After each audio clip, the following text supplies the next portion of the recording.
In the desolate, high-altitude valleys of the Peruvian Andes, over 3,000 years ago, a powerful and mysterious culture carved its legacy into stone. This was the Chavín culture, often considered the mother civilization of the central Andes. Without forming vast cities or conquering empires, they spread their influence across ancient Peru through a sophisticated, hallucinogenic cult and a terrifying pantheon of fanged deities. Their masterpiece, the ceremonial complex of Chavín de Huántar, stands as a testament to their engineering, artistry, and the profound spiritual power they wielded. But who were these people? And how did a religious movement unite a diverse region, only to vanish into the Andean mists? Join us as we ascend to uncover the spiritual heart of the ancient Andes.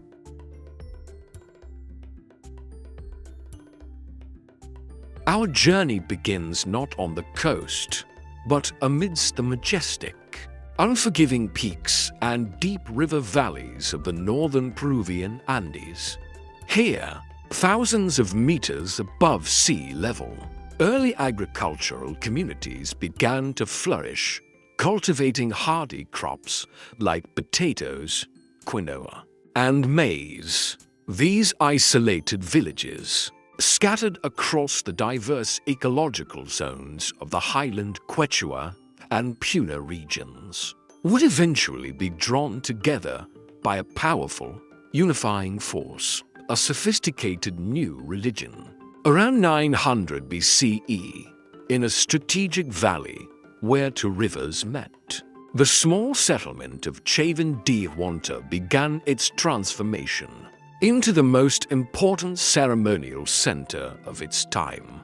This was not a city in the traditional sense, but a grand temple complex, a pilgrimage destination that would draw adherents from across a vast and diverse region. The construction itself was a monumental undertaking, requiring incredible engineering skill and a vast labor force.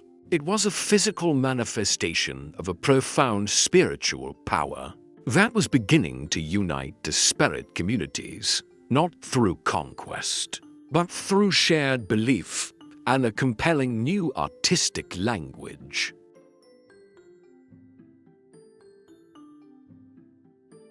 The ceremonial center of Chavín de Huántar stands as an architectural and engineering marvel of the ancient world, comprising massive platforms, sunken plazas, and intricate stone constructions. It was designed not just as a place of worship, but as a sensory experience, a journey into the sacred.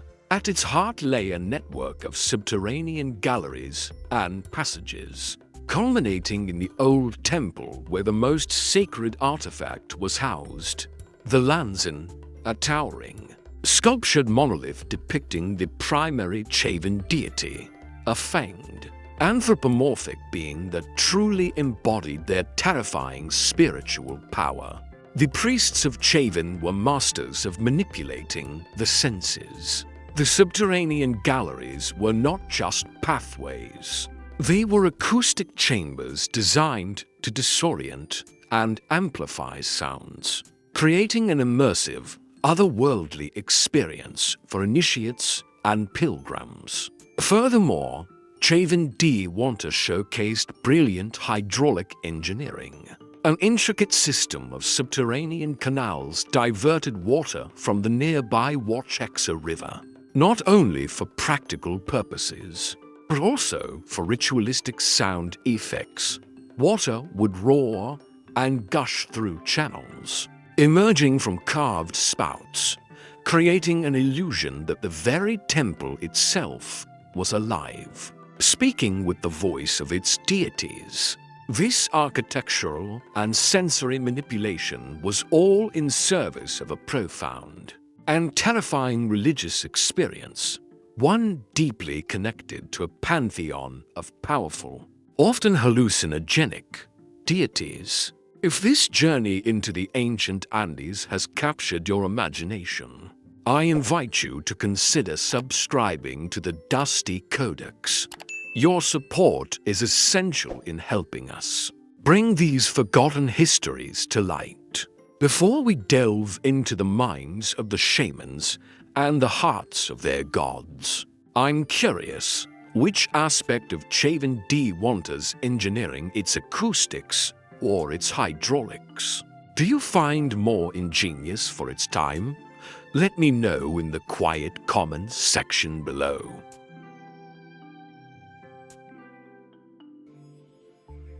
At the heart of the Chavín belief system was a pantheon of powerful, often terrifying deities. These were typically composite beings, blending human features with those of fierce rainforest predators like the jaguar, the caiman, and the serpent, reflecting a spiritual connection to the Amazonian lowlands.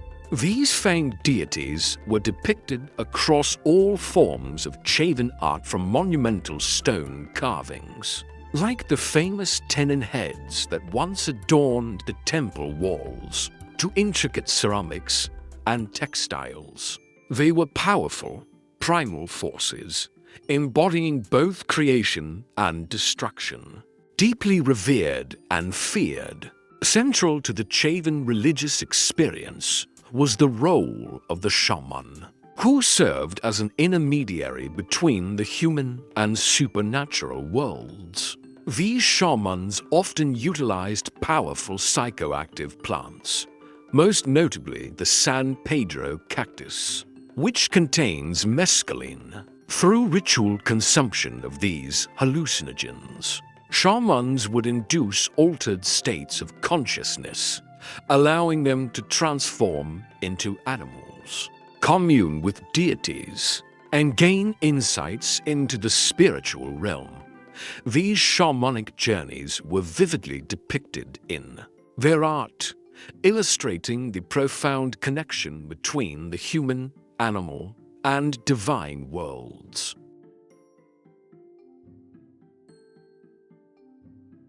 Unlike later Andean empires, the Chavín culture did not spread its influence through military conquest or the establishment of a vast administrative state. Instead, its power was primarily ideological and cultural. Chavín de Huántar became a pan-Andean pilgrimage center, drawing people from diverse regions. Through the dissemination of its compelling religious iconography, its distinctive art style, and its potent shamanic rituals, Chavín's influence spread far and wide.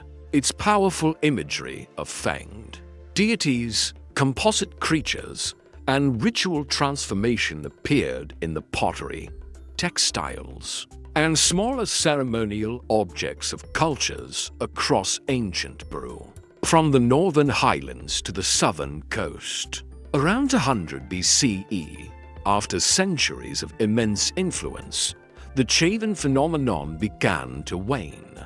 The pilgrimage center of Chavín de Huántar was gradually abandoned, and the distinctive Chavín art style ceased to be produced. The reasons for this decline remain enigmatic. Around 100 BCE, after centuries of immense influence, the Chavín phenomenon began to wane. The pilgrimage center of Chavín de Huántar was gradually abandoned, and the distinctive Chavín art style ceased to be produced. The reasons for this decline remain enigmatic.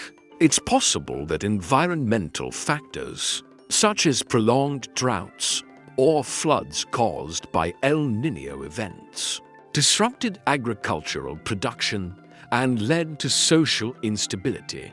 Or perhaps new religious movements emerged, decentralizing spiritual power and rendering the grand pilgrimage center less relevant. Whatever the cause, the Chavín's direct political and religious influence faded. Yet its legacy as the foundational mother culture of the Central Andes profoundly shaped the civilizations that would follow, including the Moqui, Nazca, and ultimately the Inca.